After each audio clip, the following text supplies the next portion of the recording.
Dorian Gray. By Oscar Wilde. Chapter 9. As he was sitting at breakfast next morning, Basil Hallward was shown into the room. "I am so glad I have found you, Dorian," he said gravely. "I called last night, and they told me you were at the opera. Of course, I knew that was impossible. But I wish you had left word where you had really gone to. I passed a dreadful evening, half afraid that one tragedy might be followed by another. I think you might have telegraphed for me when you heard of it first. I read of it quite by chance in a late edition of the Globe that I picked up at the club. I came here at once and was miserable at not finding you. I can't tell you how heartbroken I am about the whole thing. I know what you must suffer. But where were you? Did you go down and see the girl's mother? For a moment I thought of following you there. They gave the address in the paper. Somewhere in the Euston Road, isn't it? But I was afraid of intruding upon a sorrow that I could not lighten. Poor woman. What a state she must be in. And her only child, too. What did she say about it all?" "My dear Basil, how do I know?" murmured Dorian Gray, sipping some pale yellow wine from a delicate, gold-beaded bubble of Venetian glass and looking dreadfully bored. "I was at the opera. You should have come on there.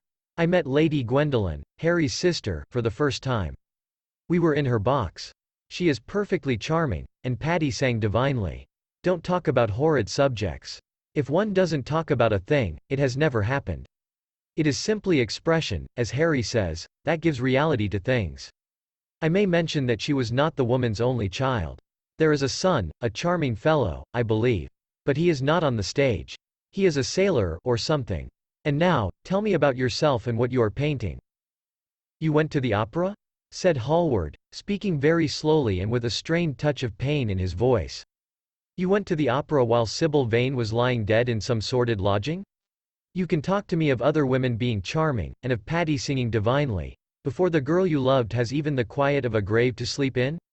Why, man, there are horrors in store for that little white body of hers." "Stop, Basil. I won't hear it," cried Dorian, leaping to his feet. "You must not tell me about things. What is done is done. What is past is past. You call yesterday the past? What has the actual lapse of time got to do with it? It is only shallow people who require years to get rid of an emotion. A man who is master of himself can end a sorrow as easily as he can invent a pleasure. I don't want to be at the mercy of my emotions. I want to use them, to enjoy them, and to dominate them." "Dorian, this is horrible. Something has changed you completely. You look exactly the same wonderful boy who, day after day, used to come down to my studio to sit for his picture. But you were simple, natural, and affectionate then. You were the most unspoiled creature in the whole world. Now, I don't know what has come over you. You talk as if you had no heart, no pity in you. It is all Harry's influence. I see that." The lad flushed up and, going to the window, looked out for a few moments on the green, flickering, sun-lashed garden. "I owe a great deal to Harry, Basil," he said at last, "more than I owe to you. You only taught me to be vain. Well, I am punished for that, Dorian, or shall be some day." "I don't know what you mean, Basil," he exclaimed, turning round. "I don't know what you want. What do you want?" "I want the Dorian Gray I used to paint," said the artist sadly. "Basil," said the lad, going over to him and putting his hand on his shoulder, "you have come too late. Yesterday, when I heard that Sybil Vane had killed herself."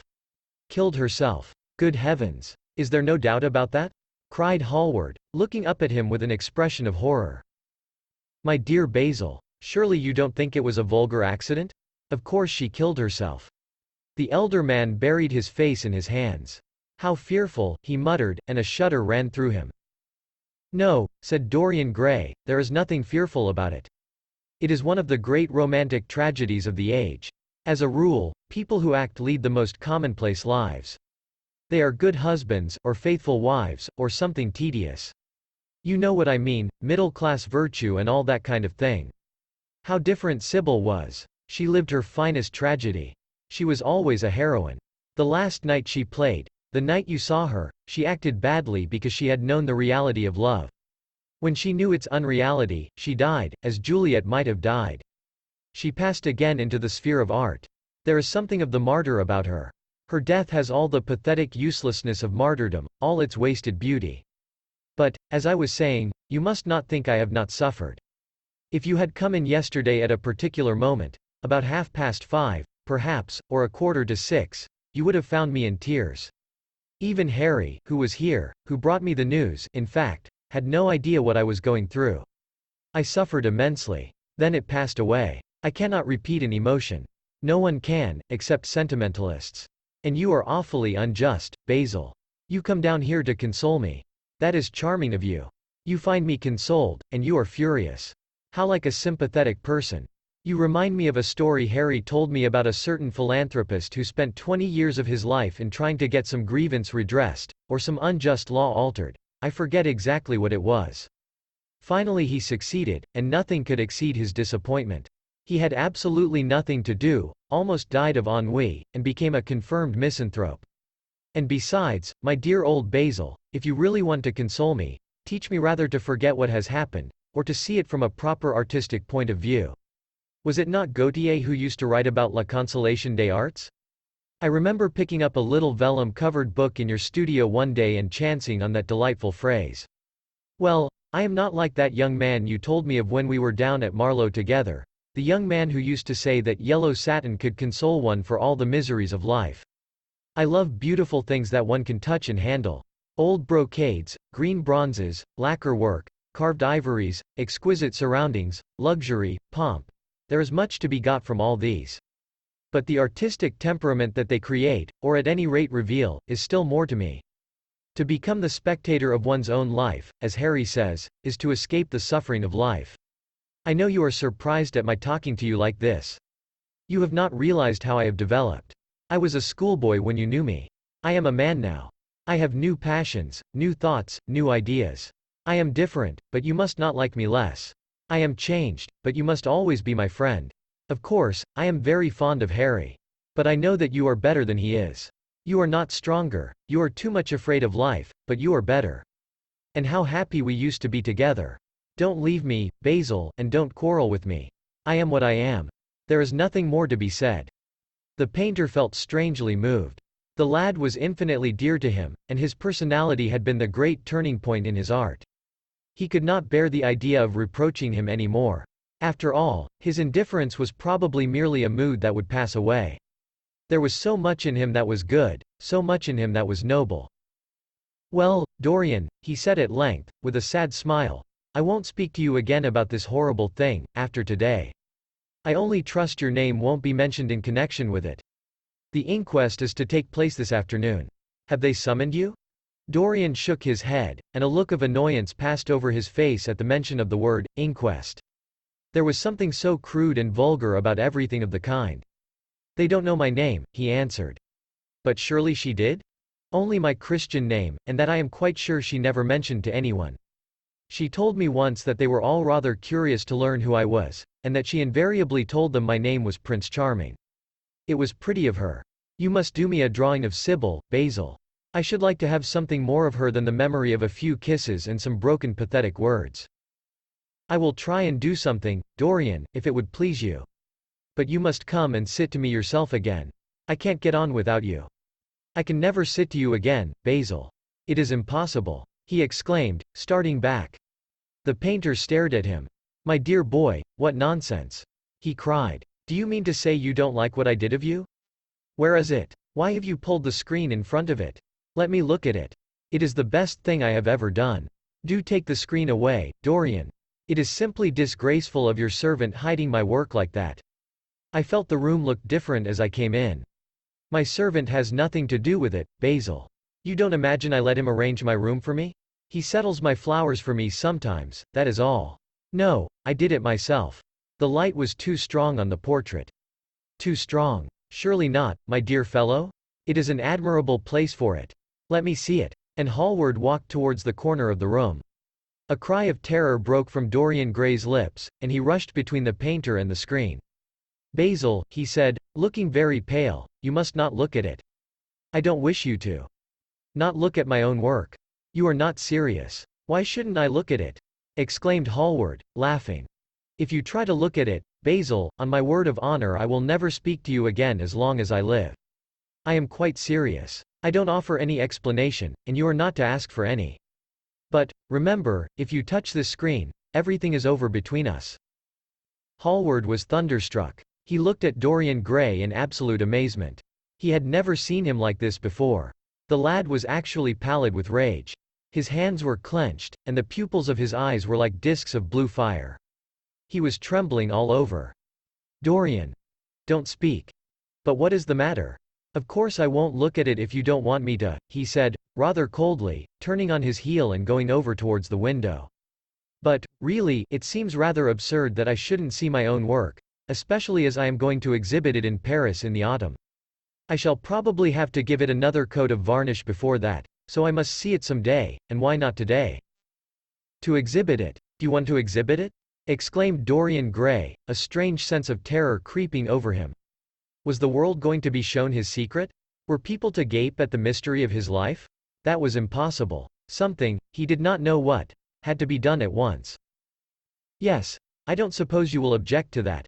Georges Petit is going to collect all my best pictures for a special exhibition in the Rue de Cézanne, which will open the first week in October. The portrait will only be away a month. I should think you could easily spare it for that time. In fact, you are sure to be out of town. And if you keep it always behind a screen, you can't care much about it. Dorian Gray passed his hand over his forehead. There were beads of perspiration there. He felt that he was on the brink of a horrible danger. You told me a month ago that you would never exhibit it, he cried. Why have you changed your mind? You people who go in for being consistent have just as many moods as others have. The only difference is that your moods are rather meaningless. You can't have forgotten that you assured me most solemnly that nothing in the world would induce you to send it to any exhibition. You told Harry exactly the same thing. He stopped suddenly, and a gleam of light came into his eyes. He remembered that Lord Henry had said to him once, half seriously and half in jest, "If you want to have a strange quarter of an hour, get Basil to tell you why he won't exhibit your picture." He told me why he wouldn't, and it was a revelation to me. Yes, perhaps Basil, too, had his secret. He would ask him and try.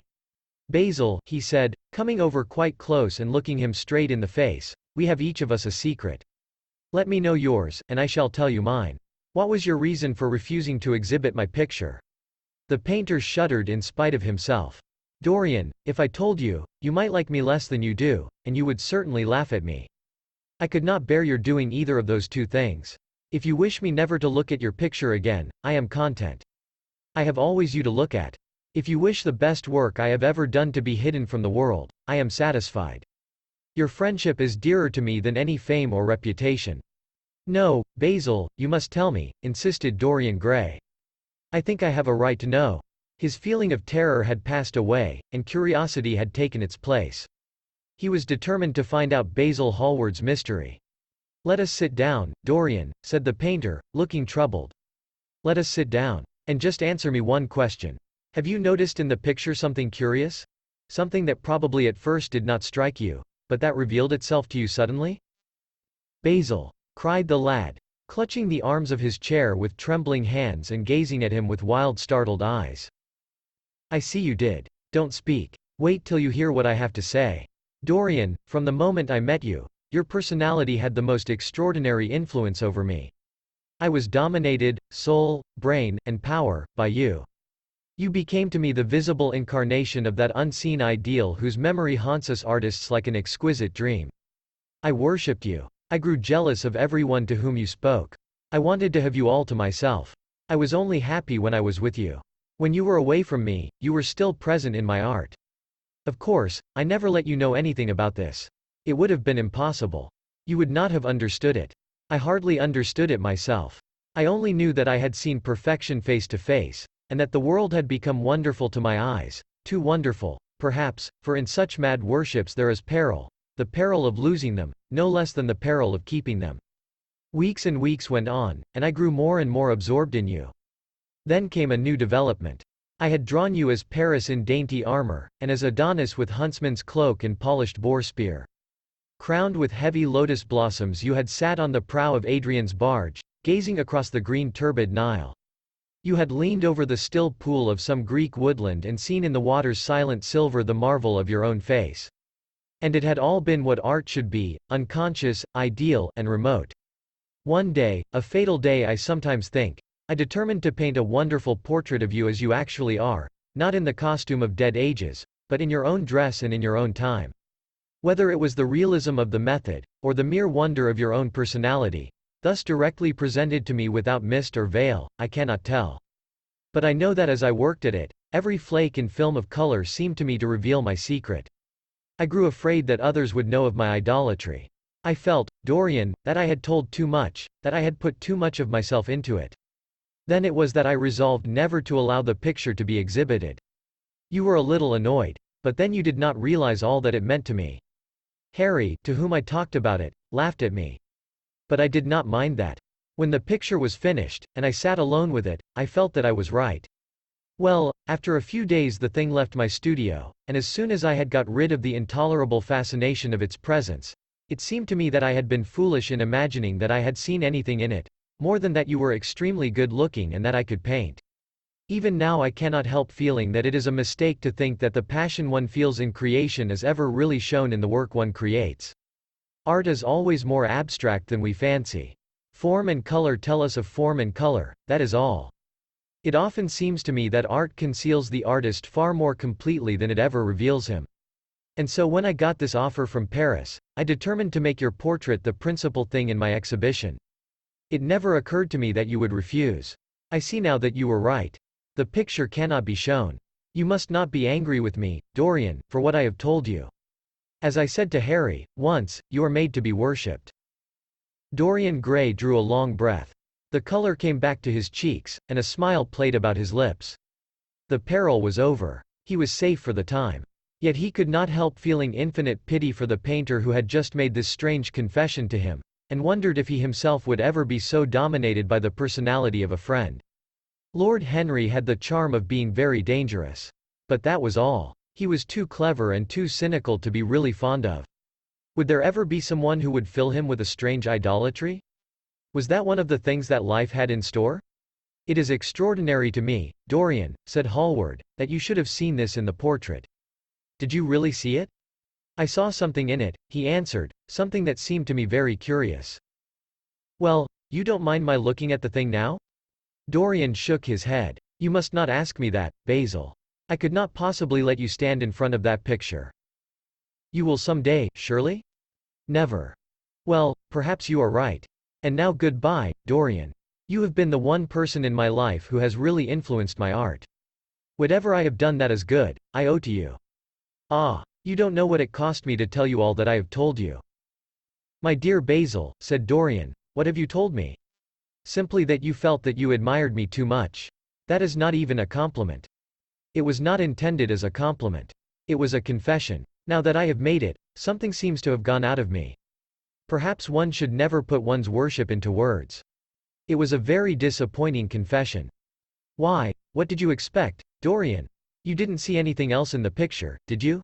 There was nothing else to see? No, there was nothing else to see. Why do you ask? But you mustn't talk about worship. It is foolish. You and I are friends, Basil, and we must always remain so.